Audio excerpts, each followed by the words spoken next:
Honeymoon ವೇಳೆ ಪತಿ ಕೊಲೆ ಕೇಸ್ಗೆ ಸಂಬಂಧಪಟ್ಟಂತೆ ಸೋನಂ ಜಾಮೀನು ರದ್ದಾಗಿದೆ. ಸೋನಂ ಜಾಮೀನು ರದ್ದುಗೊಳಿಸಿ ಸುಪ್ರೀಂ ಕೋರ್ಟ್ ಆದೇಶವನ್ನ ಹೊರಡಿಸಿದೆ. 3 ವಾರಗಳಲ್ಲಿ ಕೋರ್ಟ್ಗೆ ಶರಣಾಗುವುದಕ್ಕೆ ಕಟ್ಟುನಿಟ್ಟಿನ ಸೂಚನೆಯನ್ನ ನೀಡಲಾಗಿದೆ. ಮೇಘಾಲಯ ಹೈಕೋರ್ಟ್ ನೀಡಿದ ಜಾಮೀನು ಆದೇಶವನ್ನ ವಜಾಗೊಳಿಸಲಾಗಿದೆ. ಆರೋಪಗಳ ಗಂಭೀರತೆಯನ್ನ ಆಧರಿಸಿ ಸುಪ್ರೀಂ ಕೋರ್ಟ್ ಈ ನಿರ್ಧಾರವನ್ನ ತೆಗೆದುಕೊಂಡಿದೆ.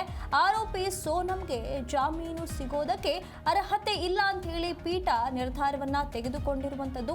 ಈ ಹಿಂದೆ 3 ಬಾರಿ ಜಾಮೀನು ನಿರಾಕರಿಸಿದ್ದ ಸುಪ್ರೀಂ ಹೊರಗಿದ್ರೆ ಸಾಕ್ಷಿಗಳ ಮೇಲೆ ಪ್ರಭಾವ ಬೀರುವ ಸಾಧ್ಯತೆ ಇದೆ ಅಂತ ಹೇಳಿ ಈ ಒಂದು ನಿರ್ಧಾರಗಳನ್ನ ತೆಗೆದುಕೊಳ್ಳಲಾಗಿರುವಂತದ್ದು. 6 ತಿಂಗಳ ಒಳಗೆ ವಿಚಾರಣೆ ಪೂರ್ಣಗೊಳಿಸೋದಕ್ಕೆ ನಿರ್ದೇಶನವನ್ನ ನೀಡಲಾಗಿರುವಂತದ್ದು. ಈ ಒಂದು ಪ್ರಕರಣಕ್ಕೆ ಸಂಬಂಧಪಟ್ಟಂತೆ ಹನಿಮೂನ್ ವೇಳೆ ಪತಿ ಕೊಲೆ ಕೇಸ್ಗೆ ಸಂಬಂಧಪಟ್ಟಂತೆ ಸೋನಂಗೆ ಜಾಮೀನು ನೀಡಲಾಗಿತ್ತು. ಆ ಒಂದು ವಿಷಯಕ್ಕೆ ಸಂಬಂಧಪಟ್ಟಂತೆ ಈಗ ಸುಪ್ರೀಂ ಕೋರ್ಟ್ ಮಹತ್ವದ ನಿರ್ಧಾರವನ್ನ ತೆಗೆದುಕೊಂಡಿರುವಂತದ್ದು.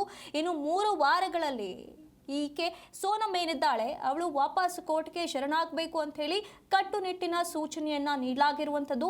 ಆಕೆಗೆ ನೀಡಿದ್ದಂತ ಜಾಮೀನನ್ನ ರದ್ದುಪಡಿಸಿ ಆದೇಶವನ್ನ ಹೊರಡಿಸಲಾಗಿದೆ. ಮೇಘಾಲಯ ಹೈಕೋರ್ಟ್ ನೀಡಿದ್ದಂತ ಜಾಮೀನು ಆದೇಶವನ್ನ ವಜಾಗೊಳಿಸಲಾಗಿದೆ.